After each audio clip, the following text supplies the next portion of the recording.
On débute nos rencontres de ce matin. On vous présente la nouvelle campagne annuelle de financement des clowns thérapeutiques Saguenay, la campagne Diagnostic pour souligner le 10e anniversaire également de l'existence de l'organisme. Pour nous en parler, nul autre que Josée Gagnon, bien sûr, avec nous. Comment ça va ce matin? Ça va très bien, merci. Josée, les clowns thérapeutiques, on le sait, c'est ton projet. Tu mènes ça depuis 10 ans. C'était ton initiative au départ. J'aimerais que tu me réexpliques, là, parce que les gens souvent ont une certaine confusion quant au rôle que vous jouez. Qu'est-ce que c'est exactement les clowns thérapeutiques? Bien, je vais tout d'abord dire que ce n'est pas mon idée à moi. Ben, je veux dire, on est deux dans ça. Il y a Moira Scheffer-Pinot qui est mon acolyte et sans qui tout ça n'est pas possible. Donc, on est deux cofondatrices dans l'organisme. C'est important de le souligner. Tout à fait. Maintenant, ce qu'on fait, bien, notre rôle, en fait, ce n'est pas de faire de l'animation, c'est vraiment de travailler sur l'estime de soi des personnes hospitalisées. OK. Donc, on a deux groupes d'âge. On travaille aussi avec les adultes. En fait, on couvre un peu tous les âges, mais de façon complètement différente. Avec les enfants, on a les costumes de Dr. Clown et qui visent à dédramatiser le système hospitalier, naturellement, puis les traitements qui sont administrés. Et d'un autre côté, avec les personnes âgées, bien là, c'est vraiment les costumes vintage des années 50, on est chic, puis on va les rencontrer dans leur milieu de vie. Puis on rencontre les gens qui sont plus isolés, ceux qui sont en perte sensorielle importante, ceux qui s'en vont vraiment vers la mort, ceux qui sont en dépression. Bon, on rencontre ceux-là qui vont très bien, puis qui vont bingo, puis qui ont une belle famille, tout ça, on est content pour eux, mais ce n'est pas notre clientèle à nous. Vous êtes vraiment là pour l'estime, pour l'encadrement, pour l'accompagnement également. On parle d'une équipe d'une dizaine de clowns. En fait, vous êtes 10 clowns thérapeutiques. Vous ne faites pas de l'animation, mais il y a quand même de l'interprétation parce que vous êtes à la base des comédiens de formation. Exactement.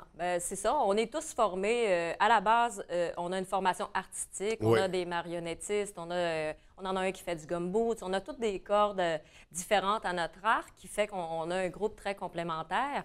Puis, moi, j'organise des formations avec Moira. On fait des formations, des formateurs qu'on fait venir d'Europe, de Montréal, d'un peu partout, autant pour avoir une formation artistique pour compléter ça, mais vraiment aussi pour avoir des formations au niveau médical, pour avoir encore plus de base, puis savoir encore plus de quelle façon entrer en contact, être capable de... La dernière qu'on a eue il y a quelques mois, c'était vraiment pour discerner le genre de pertes sensorielles, de démence, on travaille avec une clientèle qui n'est pas évidente. Donc, on essaie d'avoir le plus de matériel possible. Ouais. Qu'est-ce qui fait appel au cerveau quand tu as tel type de vieillissement, tel type de maladie? Au niveau de la vue, au niveau de l'ouïe, comment se placer pour une personne qui souffre de paranoïa, admettons, ou pour être capable d'entrer en contact le mieux possible avec eux. Là. Donc, c'est assez spécifique là, ce qu'on va chercher à développer avec les gens. Si on prend, par exemple, une journée typique, là, la rencontre avec un patient, comment ça va se dérouler pour une personne âgée, par exemple? Bien, je dirais qu'il y a autant de types de rencontres qu'il y a de personnes âgées. Hein? Fait que on travaille avec des gens tellement différents. Mais typiquement, admettons, on arrive dans un CHSLD, on est en équipe de deux déjà. C'est pas un déversement de clowns qui arrive, là. On est deux, on travaille en équipe et on va rencontrer, donc, on a une liste de gens à rencontrer. Naturellement, on voit tout le monde autour, mais on a des gens ciblés, ceux, comme je disais, qui vont moins bien. Donc, on va les rencontrer. Si on ne les connaît pas, ce qu'on fait, moi, personnellement, c'est un genre de scan de la chambre ou de l'endroit ou de la personne, saisir des perches. Vraiment, s'il y a une photo d'elle en train de jouer de l'accordéon, bon, tout de suite, on a une piste, quelque chose, si on voit qu'elle a une grosse famille ou au contraire, on voit qu'elle est complètement isolée, qu'il n'y a personne. Donc, on essaie de cibler des sujets de conversation. Puis, je dirais qu'on y va vraiment... On est tellement concentré et dédié qu'on écoute, en fait, ce que la personne a à nous dire ou de quoi elle a besoin. Ce qui est important de dire aussi, c'est la façon dont on entre. Nous autres, on ne veut pas faire rire les gens à tout prix. On a un nez, OK, mais c'est pas pour faire des jokes de pète ou c'est pas, c'est pas pour faire rire absolument. C'est pas notre mandat nécessairement. Nous autres, ce qu'on veut, c'est explorer toutes les émotions. Donc, si une personne vient de se faire couper une jambe, je ne vais pas lui dire « je vais te faire une charade puis la vie va être belle ». Ça serait un petit peu ridicule. Moi, personnellement, si j'étais à sa place, je serais un peu frustrée. Donc, ce qu'on essaie de faire, c'est vraiment de voir si elle a de la colère ou de la peur ou de la tristesse, bien, le nez nous permet d'aller au bout de ces émotions-là aussi. Donc, ça nous permet de pouvoir justement faire en sorte que la personne se sent écoutée dans ça. Donc, ce n'est pas juste de dire, ben non, mais vous êtes bien ici. Regarde, si elle ne se sent pas bien parce qu'elle vient de perdre sa maison, son chien, son mari, puis une jambe, bien... Non, ça ne veut pas voir des ballons puis des... Si elle a envie d'être fâchée, puis que c'est ça, cette émotion-là qu'il faut sortir, bien, nous autres, on va se concentrer là-dessus, puis on va pousser cette émotion-là jusqu'à faire en sorte que quand on s'en va, ce soit un peu libéré, si on veut. Je pourrais donner des exemples, puis on n'a pas le temps. Non, on prendra le temps prochainement. Écoute, Josée, dis-moi, dans une semaine, là, vous allez rencontrer combien de personnes en tout? Bien, maintenant, on est dans les 10 CHSLD du Saguenay. Hein? Oui. Donc, ça fait 10 ans qu'on travaille. Notre réputation n'est plus à faire. 10 ans, 10 clowns, 10 centres. Ah oui, c'est ça, c'est le concept de l'année 2017. Tout à l'heure, on aurait aimé ça être en 2010, mais bon. Fait que j'en ai perdu ta question. C'était combien? On peut visiter combien de personnes en tout dans une semaine? Écoute, on réussit à avoir là, 17 personnes, mais tu sais, des rencontres significatives. Oui, c'est sûr qu'on en voit plus que ça. Là, parce qu'il y a une relation qui se développe. C'est pas juste, on vient faire un tour, on dit bonjour, on change des idées, puis on repart. Non. On revient, on développe quelque chose, on bâtit autour de cette personne-là. Il y a une amitié vraiment profonde. Puis les gens qui viennent, on parlera tout à l'heure de la campagne de financement, mais il y a des gens qui viennent nous observer. Ça fait partie de leur mandat. Quand ils deviennent des ambassadeurs, ils doivent venir nous voir. Donc, pour comprendre en fait ce qu'on fait. Puis, ce qui ressort beaucoup, c'est que les personnes âgées nous disent « Tu vas revenir, hein? Vous allez revenir, là. Attendez pas trop longtemps avant de revenir. Donc, on fait vraiment partie de leur famille maintenant, de leur famille de vieillesse. Fait qu'on devient des confidents. Nous, on a accès on a un autre chemin, en fait. Donc, le personnel a des informations. Puis nous, on en a d'autres, une autre sorte d'informations. Ils nous racontent leur histoire. On devient vraiment des confidents, des amis, des petites... Moi, j'ai une grand-mère dans chaque CHSLD, sinon deux. C'est important pour nous. Puis on leur fait sentir que c'est important. Puis c'est pas de la frime. Pour nous, c'est important. Donc, oui, on a des relations très, très belles avec ces gens-là. Fait que dans une semaine, mon Dieu, on peut rencontrer... Peut-être, on peut faire au moins 200 rencontres là, de personnes âgées de la région.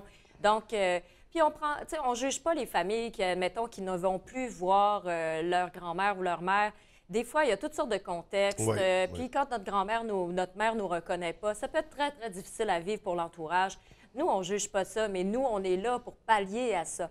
Puis on ne demande rien à la personne qu'on rencontre. On ne lui demande pas d'être comme elle était il y a 20 ans. On l'accepte comme elle est aujourd'hui, dans le moment présent. Donc, elle se sent vraiment bien avec nous. Oui. Donc, un organisme qui a un rôle extraordinaire auprès de ces gens-là. On a beaucoup parlé des aînés. Il y a le volet enfant aussi qui est à explorer. Ça sera peut-être à notre prochaine rencontre.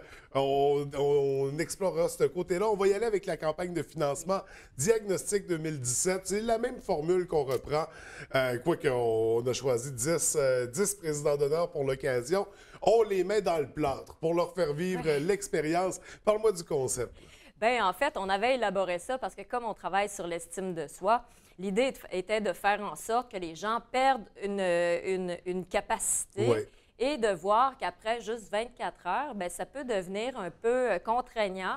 Puis, à un moment donné, on se sent un peu, même le moral commence à être atteint quand tu es en chaise roulante ou en béquille ou un bras dans le plâtre, tu deviens un peu handicapé. Puis, on se rend compte que c'est pas si facile à vivre. C'est drôle 2 heures, mais après 24 heures, on devient déjà dérangé. Donc, l'idée, c'était de faire en sorte que les gens comprennent à quel point ça peut devenir difficile dans la vie quand on a quelque chose qui nous contraint comme ça, dans la vie en général, tout le temps.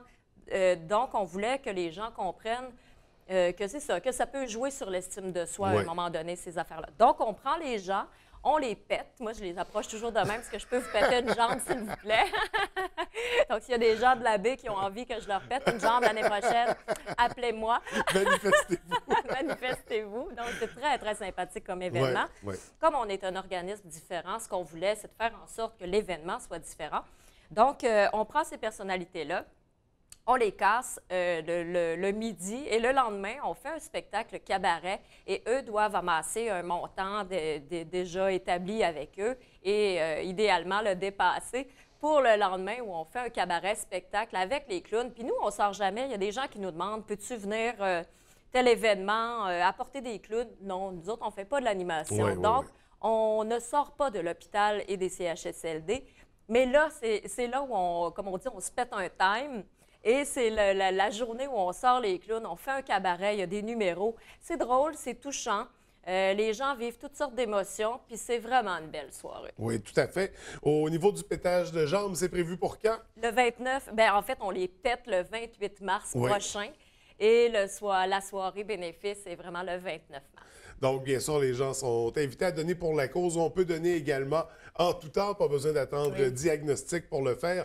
On peut le faire par la page Facebook, une méthode simple de donner pour la cause. Exactement, ou sur le site Internet. Puis, Oui. pour la première année, je voulais dire que on invite les gens à venir pour notre 10e anniversaire. C'est un peu plus gros et on ouvre. D'habitude, on fait ça un peu en famille. Oui. Là, on ouvre, puis on a Laurent Paquin qui vient cette année et Simon Delisle, qui sont 2 humoristes. Et on va faire, ils vont venir partager cette soirée-là, faire un peu de numéros avec nous. C'est pas un spectacle de Laurent Paquin, mais ça va être une espèce de chaos avec eux qui va être très, très sympathique encore là. Donc, le 29 mars, à compter de quelle heure? À compter de 6 heures, les billets sont à 60 $. C'est un cocktail dînatoire bénéfice. Donc, vous pouvez vous acheter une table puis venir fêter avec Oui. nous. Ça va être une soirée haute en couleurs. Bien sûr, tous les détails sont sur la page Facebook. D'ailleurs, j'invite les gens à rejoindre la page.